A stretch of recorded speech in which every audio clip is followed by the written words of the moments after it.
Good morning, viewers. Today I am present before you with the plot of William Congreve's play The Way of the World. Before I begin the podcast, it is advisable that you keep a notebook and a pen so that you can jot down the important points relating to this particular topic. It is further advisable to use earplugs for listening to the podcast. So here I begin. The problem of the plot. Because of its striking characterization and brilliant dialogue, The Way of the World is generally considered to be the finest example of Restoration comedy as well as one of the last. Nevertheless, it was not successful when it was first presented in 1700. Although the English audiences, unlike the French, were accustomed to plots and subplots and to a great deal of action in their plays, they were confused by the amount of activity crammed into a single day.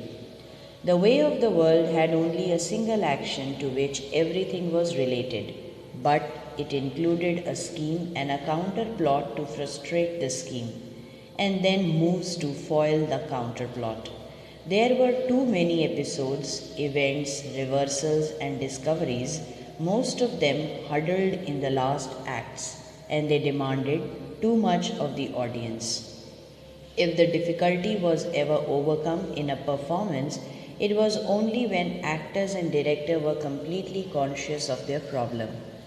Every play must start in the traditional phrase, that is, in media res, meaning some events must have occurred before the opening curtain. The devices called exposition used to inform the audience or reader of these events could be as obvious as a character addressing the audience directly, or could be an important part of the action, as in Sophocles' Oedipus Rex or in Ibsen's plays. In Restoration drama, exposition was usually straightforward. Two characters might meet and gossip, or a man might talk to a servant. But in The Way of the World, exposition is highly ingenious and long withheld. In Act 1, we are told that Mirabell is in love and that there are obstacles to the courtship. But most of the significant facts are hidden until Act 2, so that the first part of the play is obscure. Then, just as Mirabell's scheme becomes clear, it loses significance, for Fainall's counterplot becomes the machinery that moves the action forward.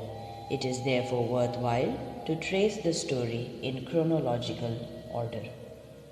So let's have the chronological summary of the plot. Kindly pay attention. Before the action of the play begins, the following events are assumed to have taken place. Mirabell, a young man about town, apparently not a man of great wealth, has had an affair with Mrs. Fainall, the widowed daughter of Lady Wishfort. To protect her from scandal in the event of pregnancy, he has helped engineer her marriage to Mr. Fainall, a man whom he feels to be of sufficiently good reputation to constitute a respectable match, but not a man of such virtue that tricking him would be unfair. Fainall, for his part, married the young widow because he coveted her fortune to support his amour with Mrs. Marwood. In time, the liaison between Mirabell and Mrs. Fainall ended, although this is not explicitly stated in the play, and Mirabell found himself in love with Millamah, the niece and ward of Lady Wishfort and the cousin of his former mistress. There are, however, financial complications. Half of Millamah's fortune was under her own control, but the other half, that is £6,000, were controlled by Lady Wishfort, to be turned over to Millamah if she married a suitor approved by her aunt. Unfortunately, Mirabell had earlier offended Lady Wishfort. She had misinterpreted his flattery as love. Mirabell therefore has contrived an elaborate scheme. He has arranged for a pretended uncle, his valet, Waitwell, to woo and win Lady Wishfort. Then Mirabel intends to reveal the actual status of the successful wooer and obtain her consent to his marriage to Milama by rescuing her from his misalliance. Waitwell was to marry Foible, Lady Wishfort's maid, before she masqueraded, so that he might not decide to hold Lady Wishfort to her contract. Mirabel is too much a man of his time to trust anyone in matters of money or love. Milama is aware of the plot, probably through Foible. When the play opens, Mirabel is impatiently waiting to hear that Waitwell is married to Foible. During Mirabel's card game with Fainall, it becomes clear that the relations between the two men are strained. There are hints at the fact that Fainall has been twice duped by Mirabel. Mrs. Fainall is Mirabel's former mistress, and Mrs. Marwood, Fainall's current mistress. She too is in love with Mirabel, however. In the meantime, although Milama quite clearly intends to have Mirabel, she enjoys teasing him in his state of uncertainty. Mirabel bids fair to succeed until, unfortunately, Mrs. Marwood overhears Mrs. Fainall and Foible discussing the scheme as well as Mirabel's and Mrs. Fainall's earlier love affair. Since Mrs. Marwood also overhears insulting comments about herself, she is vengeful and informs Fainall of the plot and the fact which he suspected before, that his wife was once Mirabel's mistress. The two conspirators now have both motive and means for revenge. In the same afternoon, Milama accepts Mirabel's proposal and rejects Sir Wilful Witwoud, Lady Wishfort's candidate, for her hand. Fainall now dominates the action. He unmasks Sir Rowland, the false uncle, and blackmails Lady Wishfort with a threat of her daughter's disgrace. He demands that the balance of Milama's fortune, now forfeit, be turned over to his sole control, as well as the unspent balance of Mrs. Fainall's fortune. In addition, he wants assurance that Lady Wishfort will not marry, so that Mrs. Fainall is certain to be the heir.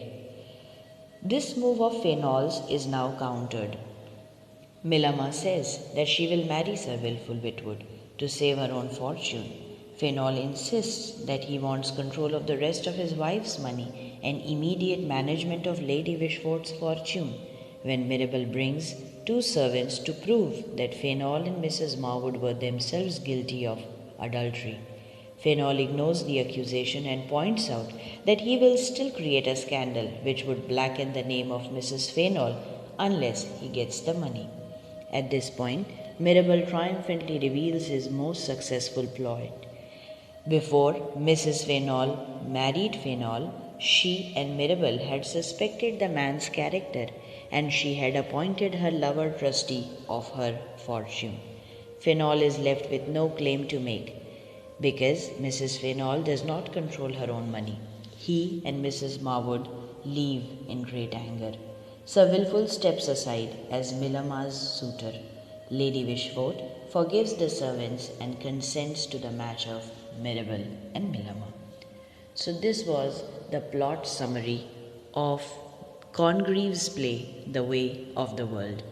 I hope this podcast helped each one of you in understanding the play in a better way. Please mention your questions and observations in the comment section below. Please do like, share and subscribe to the channel, and don't forget to click on the bell icon for latest update. Thank you for your valuable time. Here's wishing you a great day ahead.